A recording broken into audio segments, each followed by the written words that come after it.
tufike katika somo muhimu, somo ambalo ni vyema ukalisikiliza kwa makini kuhusiana na siku 7 za wiki. Na siku hizi 7 za wiki tutaangalia katika uchambuzi wa kiroho.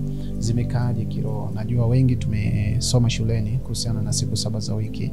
Pengine tumefundishwa katika kuzielewa tu siku 7 za wiki, lakini hatujazifahamu vizuri kiroho zimekaaje na zinatusaidiaje, au tunatakiwa tufanye nini katika hizi siku 7 za wiki kuanzia Jumapili mpaka Jumamosi, kwa maana ya siku 7 za wiki. Najua tunazi-apply kwenye shughuli mbalimbali, kwenye kazi, kwenye biashara na vitu vingine vinavyofanana kama hivyo. Tunazi-apply na tunazitumia sana hizi siku 7 kwa maana ya kukamilisha mzunguko. Lakini kwenye kiroho bahati mbaya hatujafundishwa sana, na hakuna mitaala ambayo imenyooka moja kwa moja, kwa maana tunafundishwa hizi siku kwa maana ya kiroho.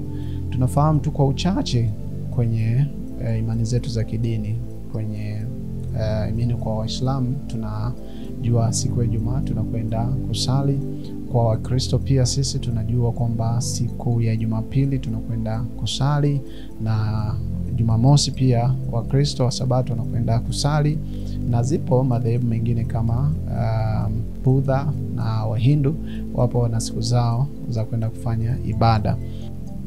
Kabla tujaenda kwenye kufundishana mada hii, ni vyema ukafahamu kwamba upo na mwalimu wako Mr. Camp, ambaye nitakufanulia vitu hivi ili uweze kuvifahamu kwa lugha nyepesi sana. Na tuanze tu moja kwa moja kwenye mada ili uweze kuelewa. Kitu cha kwanza unatakiwa kufahamu kwamba siku 7 za wiki zimetokana na mzunguko wa sayari zetu. Sayari, najua kila mmoja atakuwa amesoma solar system au mfumo wa mzunguko wa sayari kwenye nyota ya jua. Najua kila mtu atakuwa amesoma hapo, kwa hiyo sitotaka kufafanua sana hapo. Kama uelewi, basi rudi kwenye mfumo wa solar system au shuleni, sijui kidato cha 2, kidato cha 3 ama darasa la 6, sijui la 5, mmesoma kuhusiana na sayari ziko ngapi. Sayari wengine wanasema ziko 9, wengine 8, wengine wanasema ziko 7, lakini kiukweli mzunguko wa sayari zetu ziko 8, lakini ambazo tunazitambua katika mzunguko wa solar system yetu kama walezi nitazielezea hapo chini, ziko 7. Sasa leo nitazielezea hizi siku 7 ambazo zimejikita katika mzunguko wa hizi sayari 7 kama walezi na kama viumbe ambavyo vinatusaidia sisi kutupa energy fulani katika dunia yetu au sayari yetu ya dunia au Earth. Sasa basi, kama utakuwa una swali, una nini, unataka kujua zaidi, basi unaweza ukacomment hapo au ukanifuata inbox yangu ya platform zangu ukaweza kuniuliza. Lakini namba zangu ni 0685410817. Twende kwenye mada moja kwa moja. Sasa kwenye mada yetu leo tutajikita zaidi katika kuangalia siku 7 hizi za wiki kuanzia Jumapili mpaka Jumamosi. Lakini tutaangalia mfumo wa nyota za mwanadamu au mfumo wa astrological za kiroho au nyota hizi tunazojua. Tunasoma nyota, tumesoma. Najua pengine hata kama hujui kuhusiana na nyota, lakini nikwambie ni mfumo wa kiroho wa mwanadamu ambao unampa mwongozo kuhusiana na kitu gani afanye, chakula gani ale, wapi atembelee, mtu gani wa kuoa, kuolewa, lakini vitu gani anatakiwa avae, lakini vile vile rangi gani anatakiwa azifahamu. Siku tutakuja kufafanua hiyo mifumo ya kiroho kuhusiana na hizi nyota, basi tutaelekezana kwa undani kuhusiana na kila nyota na vitu vyake ambavyo unatakiwa kuzifahamu na jinsi ya kutafuta na kujua hiyo nyota yako au kujua nyota yangu ni ipi. Wengi wamekuwa wanakwenda kwa waganga, wanakwenda kwa wataalamu wengine wa gym, wanakwenda kwenye mashehe, wachungaji wanaojua, lakini kwa viongozi wengine wa kidini wamekuwa wanaelekeza watu kuhusiana na nyota zao. Wengine wanasikia tu nyota mara imeibiwa, wengine nyota sijui imefanyeje. Lakini ukweli ni kwamba hii ni sayansi ya kiroho.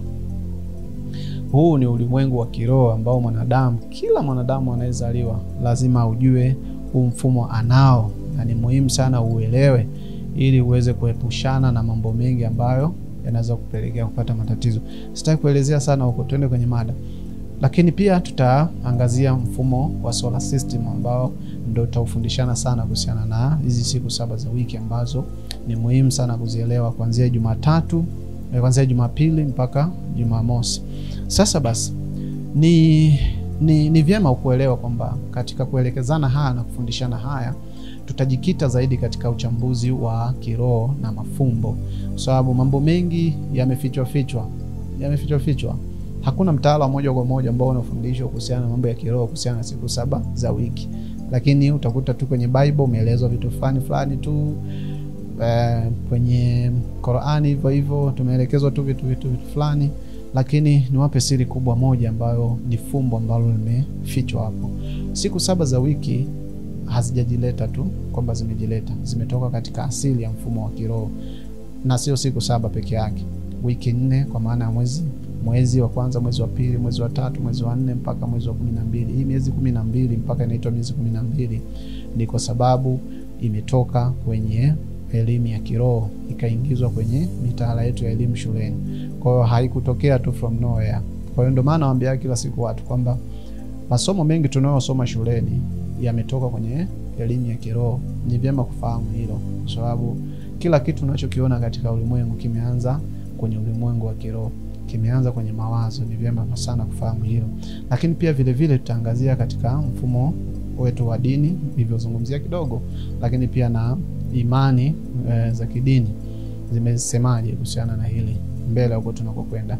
Lakini tutatumia busara za hekima za wazee wetu za kale ambao walikuwa wanaeleza haya mambo, lakini watu walikuwa wanayapuuzia, na falsafa za kiroho na sheria za kiroho. Ni vyema sana tukafahamu hilo. Mfumo wa sayari zetu hizi ambazo ziko angani, ni vyema kufahamu hizi sayari ambazo ziko juu angani kwenye mfumo wa solar system, mzunguko wa nyota au jua letu. Hizi sayari ambazo ziko huko juu zina uhusiano mkubwa sana na sayari yetu ya dunia. Ni walezi wetu sisi wa kiroho. Hizi sayari ni walezi wetu sisi wa kiroho. Kila nafsi ya mwanadamu, kila roho ya mwanadamu ina asili yake ilikotoka, na asili hiyo inatoka kwenye hizi sayari au katika ulimwengu wa hizi sayari zingine. Kuna chembe fulani ambazo zimetoka kwenye hizo sayari ambao tunashabiana nazo moja kwa moja, ambazo ndo zinatupa matumaini, ndo zinatupa njia, zinatupa mifumo ya kiroho, zinatupa nini tufanye, vitu gani tuvae, kitu gani tufanyeje, zinatupa kufahamu siku ya Jumapili tufanye nini, siku ya Jumatatu tufanye nini, siku ya Jumanne tufanye nini. Ndo maana leo inakufundisha hili somo ili uelewe kwamba siku ya Jumatatu ni sayari gani, siku ya Jumanne hivyo, siku ya Jumatano mpaka siku ya Jumamosi na Jumapili, ili ujue vitu gani vya kufanya. Na hapa nimekwambia tutaangazia katika mfumo wa zodiac, astrological zodiac au zodiac sign, kwa maana ya nyota, mfumo wa mwanadamu wa kiroho. Sasa kabla hatujaendelea kuelezea na kufahamishana kuhusiana na hizi siku Jumapili mpaka Jumamosi, ni vyema ukafahamu hizi sayari kwanza. Sayari ambazo unazifahamu ziko nani? Sayari ya kwanza ni Mercury, kwa Kiswahili tunaita Zebak. Sayari ya pili ni Venus, na kwa Kiswahili tunaita Zuhura.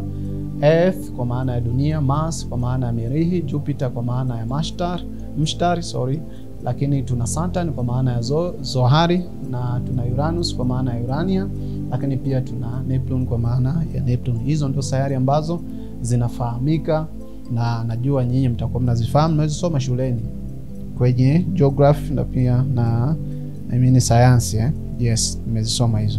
Sasa basi kuna kitu kimoja pia kabla hatujaenda kwenye mzunguko wa siku 7 zile, kujua Jumapili, Jumatatu mpaka Jumamosi, ni vyema kufahamu kwamba kuna kitu kinaitwa zodiac, na nimeisema sana. Zodiac ni mfumo wa mzunguko wa uhai wa wanyama. Ukienda kwenye mtandao utasoma, nenda kaandike zodiac sign, utaona alama kama hii, mzunguko kama huu ambao unauona pia hapo juu. Hii zodiac ni neno la Kilatini, kama sio Kigiriki, basi lina maana ya mzunguko wa uhai wa wanyama. Na mzunguko huo ni vyema ukaufahamu, na nyota yako iko katika eneo gani katika mzunguko huo. Na huo mzunguko upo katika mtiririko ufuatao katika miezi hii ambayo tunaiona, miezi 12, na nitaitaja hapa na nyota ya kila mmoja ajijue kutokana na tarehe uliozaliwa. Ya kwanza ni Aries. Aries ni nyota ya kwanza miongoni mwa nyota za wanadamu ambao wamezaliwa kuanzia Machi 21 mpaka Aprili 20. Na hii Aries ni neno pia la Kigiriki au Kilatini, na pia vile vile hii Aries kwa Kiswahili tunaita ni nyota ya kondoo au nyota ya punda. Ukisikia nyota ya punda au nyota ya kondoo, basi ujue ni hiyo Aries. Na nimekwambia ni nyota ya Machi 21 mpaka Aprili. Kama umezaliwa katikati hapo ya hizo tarehe, basi ujue ni nyota ya kwanza kabisa katika mlolongo wa nyota 12. Na nyota ya pili ni Taurus. Taurus ni nyota ya ng'ombe. Ni nyota miongoni mwa nyota ambazo watu wamezaliwa kuanzia wale waliozaliwa kuanzia hiyo Aprili, kuanzia hapo Aprili 21 mpaka Mei 20. Kwa waliozaliwa katikati hapo, basi ujue ni nyota ya ng'ombe. Tutakuja kuielezea baadaye. Lakini kuna Gemini. Gemini ni watu ambao wamezaliwa kuanzia Mei 21 mpaka Juni 20. Na Gemini kwa Kiswahili tunaita ni nyota ya mapacha. Mapacha. Gemini sinafikiri mtakuwa mnafahamu, yes, ni Kiingereza na tunakitumia sana hicho. Gemini. Lakini tuna Cancer. Cancer ni nyota ya tatu miongoni mwa nyota 12, na ni watu ambao wamezaliwa kuanzia Juni 21 mpaka Julai 22. Ni vyema pia kufahamu kwamba wewe uko kwenye nyota gani. Lakini kuna nyota ya Leo kwa maana ya Simba. Nyota ya Simba au Leo ni watu ambao wamezaliwa kuanzia Julai 23 mpaka Agosti 22. Lakini pia vile vile tuna nyota ya Virgo. Sema Virgo.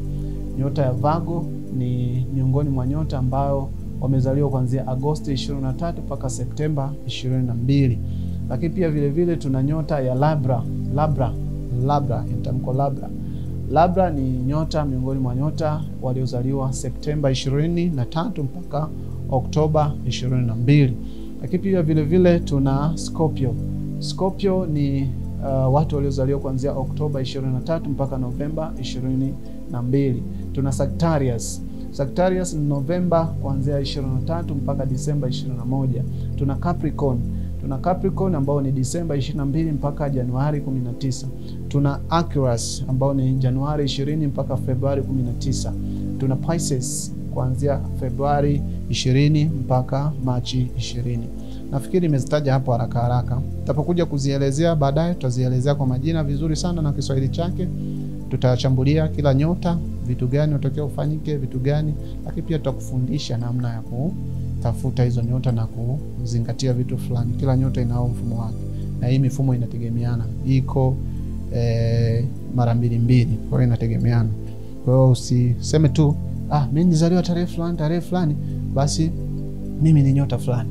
Haitoshi. Kuna vitu vingine, kuna package zingine ambazo unatakiwa kuzijua na kuelekezwa na wataalamu na walimu kama sisi, ili uweze kufahamu kwamba Gemini, Taurus, Aries inashirikiana na vitu gani, ili uweze kujisaidia.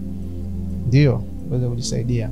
Kuna mambo ya mimea hapo, kuna mambo ya madini, mambo mengine mengi sana, mambo ya rangi na wakadha, lakini nashirikiana mambo ya namba. Yes, ni muhimu sana kufahamu hilo. Hiyo somo mada yetu leo. Sasa tunaendelea mbele. Tunaanza sasa kuelewa na kufahamu kwamba kufundishana kuhusiana na siku ya Jumapili, siku ya kwanza kabisa ambao tunaenda kanisani mimi na wewe, tunakwenda kuabudu mimi na wewe, lakini hatujui asili ya hiyo siku ya Jumapili. Kitu cha kwanza, jambo la kwanza, nitauisha nyota na siku. Nyota na siku. Nyota na siku. Kwa nini? Kwa sababu kila siku imebeba nyota fulani. Kila siku imebeba nyota fulani. Kwa nini? Kwa sababu ili uweze kujisaidia, ili uweze kujiokoa, ili uweze kujua Jumapili, Jumatatu wewe ni nyota fulani, unatakiwa kufanya nini, vitu gani vya kuzingatia, vitu gani usifanye. Umeona Kwa kama wewe ni mke na mme, kama wewe ni labda una boyfriend, girlfriend, unatakiwa mfanye nini siku hiyo? Unatakiwa mfanye hichi, si ndio? Kuna vitu unatakiwa uvijue, siku fulani ikifika unatakiwa kufanya kitu fulani. Ni muhimu sana. So mnaenda mnakurupuka tu kwenye vichaka, mnakurupuka tu bila kujua siku fulani hahitaji kufanya kitu fulani na unatakiwa kufanya kitu fulani. Sasa tuendelee kwenye mada. Siku ya Jumapili ambao tunaita kwa Kiingereza ni Sunday. nafikiri kila mmoja anajua. So hii inahusiana kwa karibu kabisa na nyota ya Simba ama Leo, ni ambao wamezaliwa tarehe 23 Julai mpaka Agosti, katikati hapo tarehe hizo 23 mpaka 22. Nyota hii au nyota hii sio sayari. Jua sio sayari, jua ni nyota. Kwa nyota hii ni nyota ambayo inahusiana na nguvu ya uhai, nguvu ya uhai ama asili ya uhai. Inajikita pia kwenye utawala, lakini pia vile vile inajikita zaidi katika utambulisho na nuru. Najua kila mtu anajua jua linavyowaka. Yes, sisi sote wanadamu, sisi sote tumetokana na nuru, tumetokana na mwanga, tumetokana na uhai. Kwa hiyo jua limesimama kama sehemu ya uhai. Kwa hiyo nyota ya Simba inahusika sana kwenye hii siku ya Jumapili. Achana ile ya mambo ya ibada na ninawaambia mfumo wa kiroho. Nyota ya Simba inahusika sana. Lakini pia ni vyema kufahamu nguvu iliyopo katika hiyo nyota nyota ya jua. Lakini pia vile vile kwenye hii jua ni vyema pia kufahamu kwamba kuna nia fulani ambayo ipo ya mtu katika hiyo siku. Ni vyema kufahamu nia ambayo unatakiwa iwepo, ego, nia ya ndani ya mtu. Unatakiwa kujua lazima kuwe na kusudi fulani la maisha, lakini pia vile vile kuwe na ufahari fulani katika siku hiyo. Kuna vitu unatakiwa kuvifanya. Lakini pia jua ni chanzo cha mwanga na uhai katika solar system zote, sayari zote ni chanzo cha uhai. Katika safari ya mwanadamu ni lazima ujue jua linawakilisha nguvu ya kujitambua au kujitambulisha, kujikweza, kujifaharisha, kwa sababu jua lina nguvu ya uhai. Lakini uongozi, lakini pia vile vile na kusudi. Jumapili ni siku ya kujipanga zaidi na kuona ukubwa wa mwanga wako wa ndani, mwanga wako. Ndio maana kuna wale ambao wakifika siku ya Jumapili ni vyema atoke nje asubuhi, angalie mwanga wa jua asubuhi saa 11 ile jua linachomoza. Ongea maneno kadhaa, tutakuja kufundishana baadaye. Tunazungumza vitu fulani na nini kupata ile nguvu ya jua. Siku ya Jumapili sio siku ya kurupuka. Unapaswa utulie, usisafiri ovyo. Lakini ujumbe wa kiroho ni vyema kujua imebeba ujumbe gani wa kiroho siku hiyo ya Jumapili. Ina ujumbe fulani ambao ujumbe ni ujumbe wa mwanga kuhusu vipawa vyako. Narudia tena, kuhusu vipawa vyako. Siku hiyo Jumapili ni vyema kujua vipawa vyako. Kuna ujumbe fulani. Kwa kama unafani, una ujuzi, una vitu gani kwenye maisha yako, kama wewe ni mwenye nyota ya Leo, basi Jumapili ni siku ya kuzingatia kuweza kuvipa nguvu vipawa vyako, kuipa nguvu uwezo wako na nguvu yako ya asili. Kuna mambo ya mafusho hapo, kuna mambo ya mishumaa, kuna mambo ya nini, tutakuja kuelekezana baadaye. Tuende kwenye siku zingine. Kuna siku nyingine Jumatatu ambapo tunaita ni Monday. Unaona? Moon, Monday.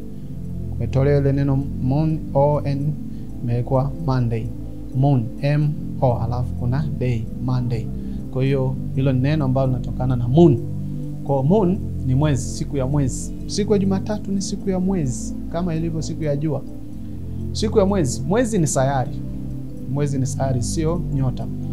Kwa hiyo hii sayari ya mwezi hii kama unavyoiona hapo juu inahusiana na watu wa Kasa.